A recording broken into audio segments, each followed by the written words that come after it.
Amrita P രാജീവിനെ പോലെ തന്നെ തോറ്റൊരു പ്രമുഖ മന്ത്രിയാണല്ലേ എം പി രാജേഷ്. അദ്ദേഹം നിയമസഭാ തെരഞ്ഞെടുപ്പിൽ കേരളം ആകാംക്ഷയോടെ കാത്തിരുന്ന പൊളിറ്റിക്കൽ ഫൈറ്റിലാണ് മന്ത്രി എം പി രാജേഷ് വീണത്. തൃത്താല പിടിച്ചെടുത്തിരിക്കുകയാണ് വി ടി ബൽറാം. 8385 വോട്ടുകളുടെ ഭൂരിപക്ഷത്തിലാണ് ബൽറാമിന്റെ വിജയം. 1991 മുതൽ തുടർച്ചയായ 4 തിരഞ്ഞെടുപ്പുകളിൽ LDF വിജയിച്ച മണ്ഡലം 2011 തിരഞ്ഞെടുപ്പിലാണ് വി ടി ബൽറാം UDF വേണ്ടി ആദ്യം ജയിച്ചത്. പിന്നീട് 2016 തിരഞ്ഞെടുപ്പിലും വിജയിച്ചു. എന്നാൽ ബൽറാമിന്റെ ഹാട്രിക് ചാൻസ് കളഞ്ഞ് LDF നിന്നും ജയിച്ചു കയറിയത് എം പി രാജേഷ്. പക്ഷേ അന്നത്തെ തോൽവിക്ക് ശേഷം മണ്ഡലം കേന്ദ്രീകരിച്ചുള്ള പ്രവർത്തനങ്ങളിലായിരുന്നു ബൽറാം.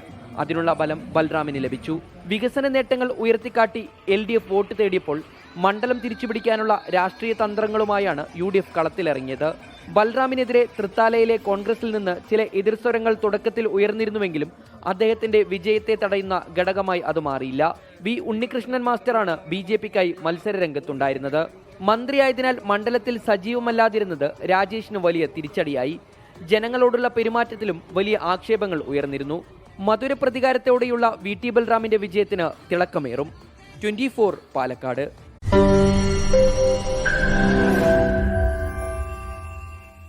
ലോകത്തെവിടെയായാലും ഏത് സമയത്തും 24 വാർത്തകളും ഓഗ്മെന്റഡ് റിയാലിറ്റി പാക്കേജുകളും എക്സ്പ്ലെയിനറുകളും വിശദമായി കാണാൻ ഞങ്ങളുടെ യൂട്യൂബ് ചാനൽ നിങ്ങൾക്ക് സബ്സ്ക്രൈബ് ചെയ്യാം.